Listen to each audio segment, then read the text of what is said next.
sendiri buat sistem dia betul. Kalau durian tu mungkin 2 bulan sekali ke 2 minggu sekali ke, dia buat sendiri tak payah orang kan. Itu dia punya matlamatnya lah. Mitigasi tu sebab nak bagi orang malas membaca kan. Tapi kalau ikut konsep asalnya mitigasi ni adalah, saya tak ada bagi definisi tau, sebab ini slide ni saya dah lompat terus. Sebab kalau definisi semua 40% satu macam dia nak set up tu, akan ambil lagi 2 jam. Hari ni kita ada 3 jam, nanti nak kira mungkin sejam. Lepas tu dia nak teori ni mungkin sejam 2 jam. Lepas tu nak pergi IoT pula kan. Saya nak balik daripada bawa sampai ke IoT, sebab kita dah tunjuk yang very minimal. Tapi nak pakai minimal tu, dia buat IoT you betul-betul tu yang depan ni. Pengeran betul-betul. Lepas tu nak upgrade ke mitigasi pun kena betul. Baru you boleh pakai IoT yang murah. Yang RM100 pun boleh buat. Baik. Seronok kan nak buat IoT RM100. Kalau beli RM5,000 dah buka dah buka punya tu. Kalau kena cakap RM50,000, lari tu lari. Saya di Jabatan Pertanian, saya desk officer projek-projek IoT. Jadi saya tahu tak, saya nampak lah kekangan tuan-tuan di belah downstream kita ni memang tak ada kemampuan lah. Kalau kita kata RM5,000 pun untuk IoT penuh kan. Walaupun kalau kita tengok dia punya balance sheet tu, gaji sebulan RM20,000, RM10,000. Sebuah IoT RM5,000 pun tak ada. Dah kita bagi IoT percuma. Saya ada banyak projek yang kita dah banyak 100 lebih pasang. Saya ada desk officer dia, tukang agih-gig, tukang tengok performance lepas tu kan. Isu petani ni satu, bila dah bagi IoT tak nak masuk lain internet. Teknologi nak, dan internet RM20 tu tak sanggup nak bayar. Setiap bulan nanti kalau saya cek gaji dan internet dah habis, boleh tak kajian bayarkan. Kita kajian ni bukan yang boleh keluar cash macam tu kan. Ada ambil duit ada, tapi nak keluarkan duit tu dia punya susunan birokrasi, bukan birokrasi lah, dia punya prosedur tu pelbagai walaupun you nak RM20, bukan mudah yang kerja nak RM20. Kadang-kadang kita pegawai tak apa lah cik, RM20 cik ni saya dulukan lah, macam tu. Tapi kita tak adalah minta mana-mana kan. Itu pun rasa macam alah RM20.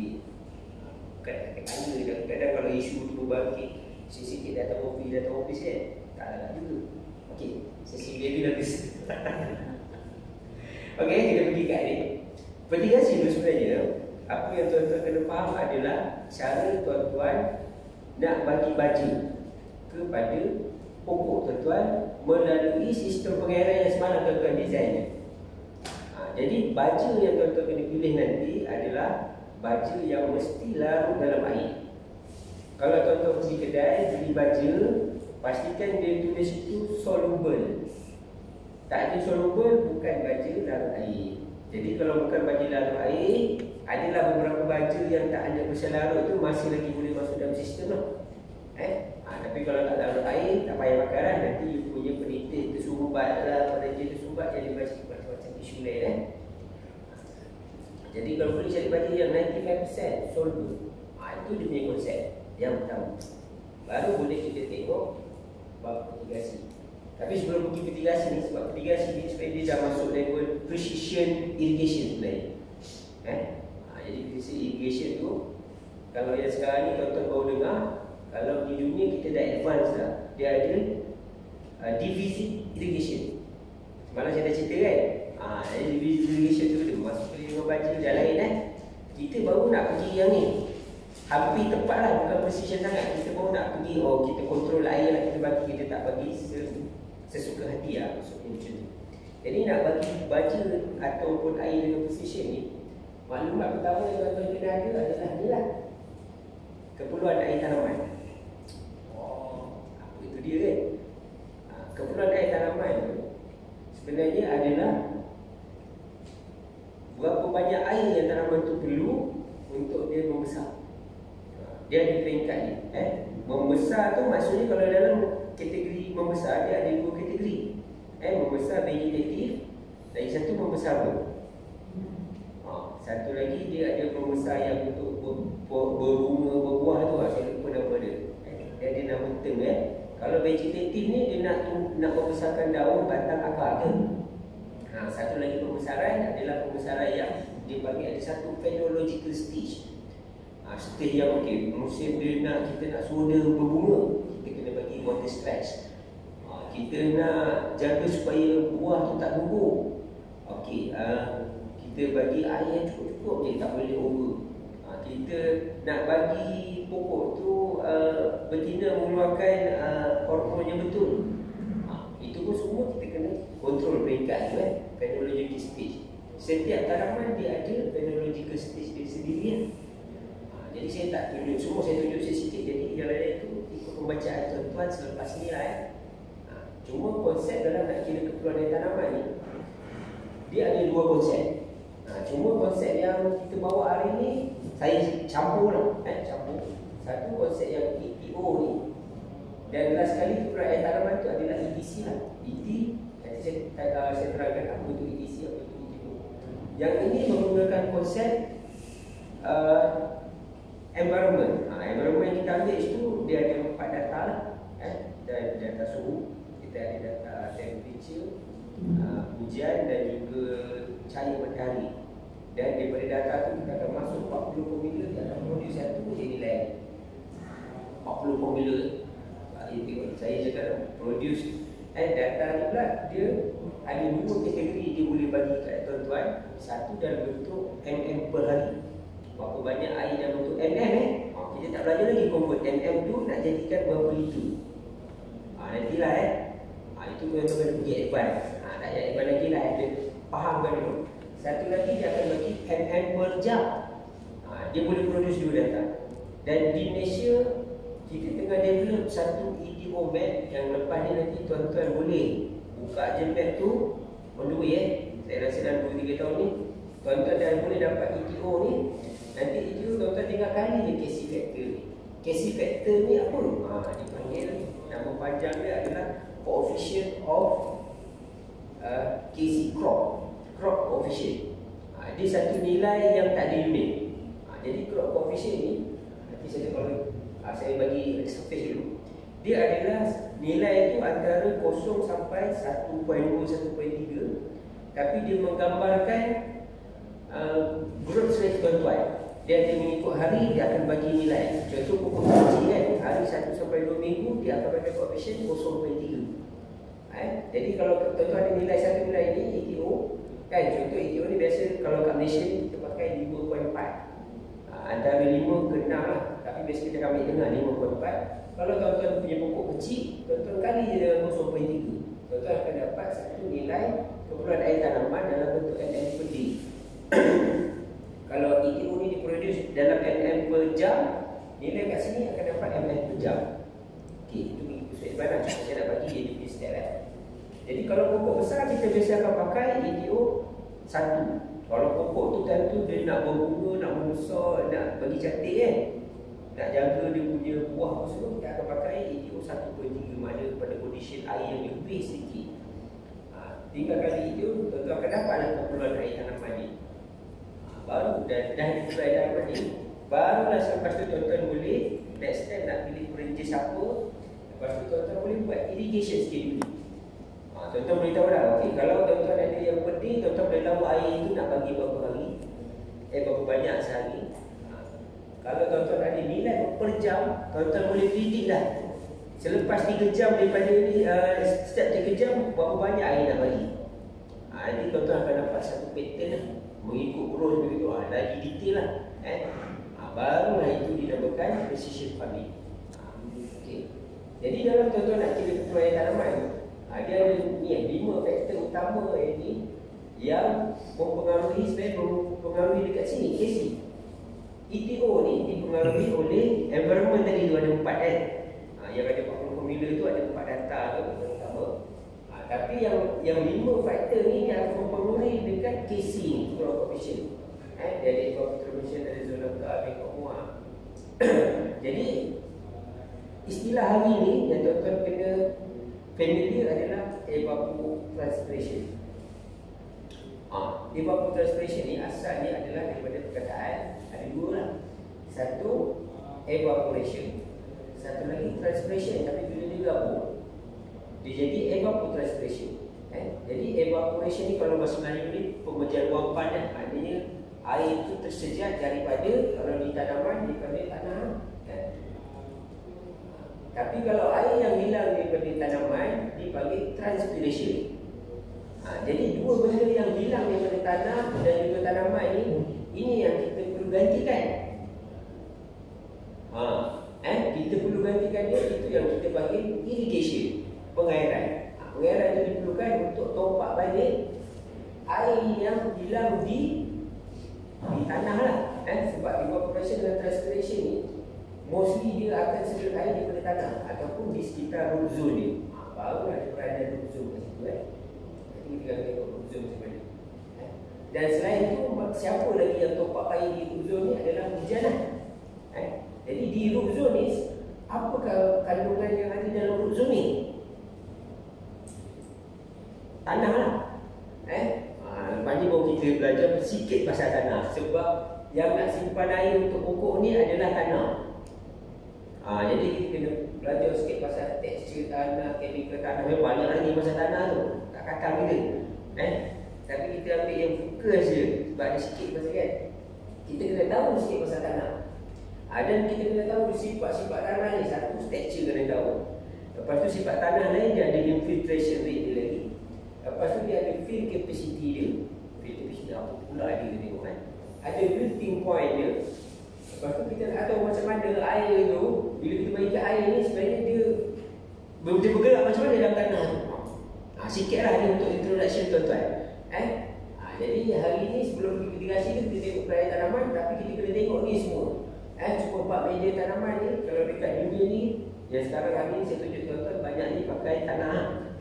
Sebenarnya kita ada lagi 2 medium yang besar. Satu lagi yang dipanggil medium bukan tanah, ataupun di bawah kategori soilless culture tu. Dia satu medium yang bukan tanah, kopi, kompos, benda semua tu, kompos barang tu. Satu lagi dia ada yang direct air, hidroponik kalau kita nak buat kan. Itu di bawah kategori media tanaman. Itu lain, panjang lagi kan. Banyak lah, banyak sikit lah kan. Tapi tak ada susah banyak. Kalau belajar doktor lagi susah lah. Sebab dia susah sebab nak klinik tu sangat tu. Kalau engineering ni besok kumpul kan. Betul kan? Okey. Tadi kita dah sebut sedikit tu lebih introduction. Yang kedua yang penting, zon akar tanaman. Jadi kat mana kita kena buat irrigation tu? Kat mana sepatutnya kita punya limit untuk buat irrigation? Nanti kan ada orang kata, kalau pokok saya besar ni, biasanya akar tu sama tinggi dengan pokok. Dia, kalau tuan-tuan tengok ni, dia akan sama. Dan kanopi yang berfungsi untuk menyerap air sebenarnya yang di bawah daun ni. Yang hujung-hujung ni tugas dia mencari air jugalah, tapi dia ada tugas-tugas lain lah. Dan yang kita nak buat irrigation tu sebenarnya kita nak bantu saja di peringkat kedalaman akar efektif ni saja. Di peringkat yang sini lah. Kalau kita buat irrigation sekarang, sebenarnya kita hanya tompak 70% je daripada apa yang pokok tu nak. Kalau divisi irrigation nanti, kita akan main layer atas saja. Dia akan tompak separuh. Kalau tuan-tuan tengok ni, jadi kalau pokok tu, tuan-tuan dah boleh gambarkan lah. Jadi pokok ni besar ni. Kalau tuan-tuan ada nilai mm per day tadi tu, terus kalikan dengan perluasan bawah pokok ni. Terus dapat dia punya kumpulan air tanaman. Itu pokok Kalau sayur macam mana? Sayur lain beza tanaman lain-lain tu jadi kira lain. Sayur ada kira lain, dan integrasi saya kira lain. Tapi banyak sangat je nak kira tak payah nanti kita shortcut kan. Yang ni pula gambar ni. Kalau tuan-tuan tengok, inilah gambar yang saya kata. Kalau pokok tu tinggi lepas ni, dia punya dalam tu hampir sama. Tapi akar yang besar ni, ini kalau ikut nota ni, dia nak yang atas ni besar ni. Berapa kaki saja yang akan dikira. Nanti kalau tuan-tuan nak kira ni lah, betul-betul nak kira peraih tanaman. Ini saya nak tunjuk kita.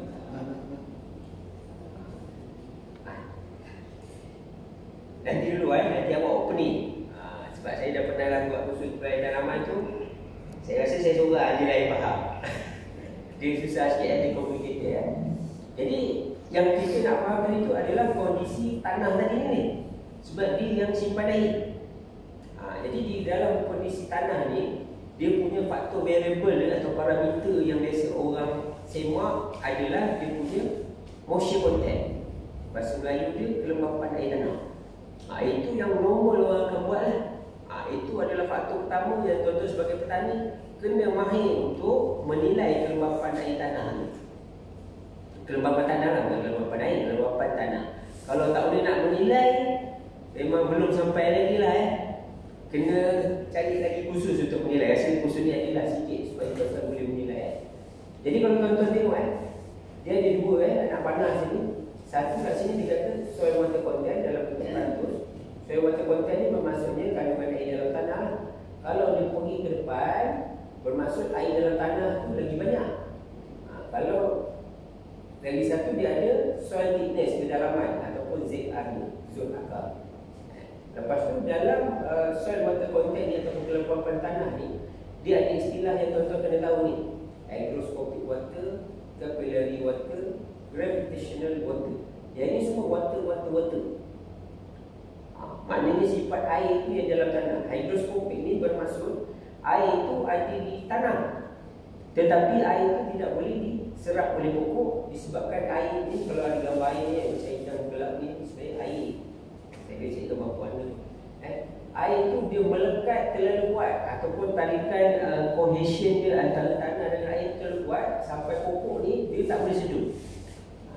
Tak boleh sedut, sebenarnya pokok ni dia nak sedut, dia ada satu negatif osmotic pressure dia panggil.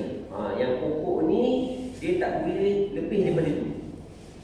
Contoh kalau dekat akar ni dia ada negatif dalam 30 osmotic pressure. Ada lain saya bagi istilah dulu lah nanti boleh cari.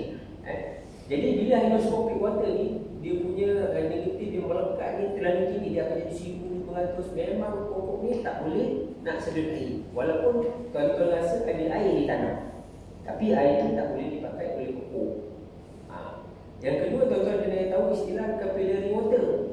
Capillary water ni adalah keadaan di mana air dalam tanah tu pokok ni tak payah berusaha berat.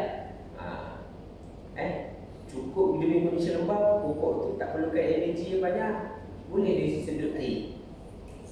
Dan kondisi yang last sekali ni gravitational water. Yang ni sebenarnya pokok tak suka. Sebab gravitational water ni dia pada keadaan tanah tu semua kelompongan di tanah tu dipenuhi air. Tak ada udara. Jadi pokok tu tak suka. Dia kata saya lemas, tak ada udara. Macam kita lah, minum je, lepas tu tak ada udara, lemas pada keadaan ni pokok lemas. Biasanya gravitational water ni berlaku selepas hujan. Yang kalau tuan-tuan tengok kat contohnya pokok tu nampak ada air, bukan air kat sini. Itu keadaan pokok tak suka sebenarnya. Lepas tu selepas beberapa hari, beberapa jam, dia gravitational water ni maksudnya air tu yang mulai penuh. Lepas tu air tu akan secara automatik dia turun ke bawah secara graviti. Lepas tu bila dia dah turun ke bawah, dia jadi kering, dia akan tukar condition jadi capillary water. Lepas tu tuan-tuan tak buat irrigation lama, lepas tu kemarau, dia akan jadi hygroscopic water. Jadi hygroscopic water dia tak suka, ini pun dia tak suka. Tapi dalam nak pertukaran daripada air tadi tu, kalau dalam tanah pula dia baca macam ni. Dia ada satu kat sini, permanent melting point. Permanent melting point. Keadaan ni maksudnya kalau dia masuk di zon ni, pokok tu sebenarnya dah ibarat mati lah. Walaupun tuan-tuan bagi air, dia dah tak boleh dirawat. Yang mana dia orang kata satu water rocket? Ada. Lepas tu kita ada kondisi kedua, field capacity. Field capacity ni keadaan yang kita nak develop supaya dia cukup je air, dia selesa je. Cuma field capacity ni kita kena compare dengan phenological stages dia. Maksudnya kalau kita nak initiate dia berbunga, kita kena bagi dia stress sikit. Maknanya dia kena hampir-hampir dekat hygroscopic tu, barulah dia semangat nak berbunga. Tapi kalau baru setakat nak membesarkan durian baru setahun sampai 4 tahun tu, kita maintain lah dia sentiasa di field capacity ni. Kita maintain keadaan yang dekat-dekat dengan dia lah sini, tapi jangan di gravitational water. Dan satu lagi keadaan adalah saturation. Saturation tadi ni lah air yang penuh.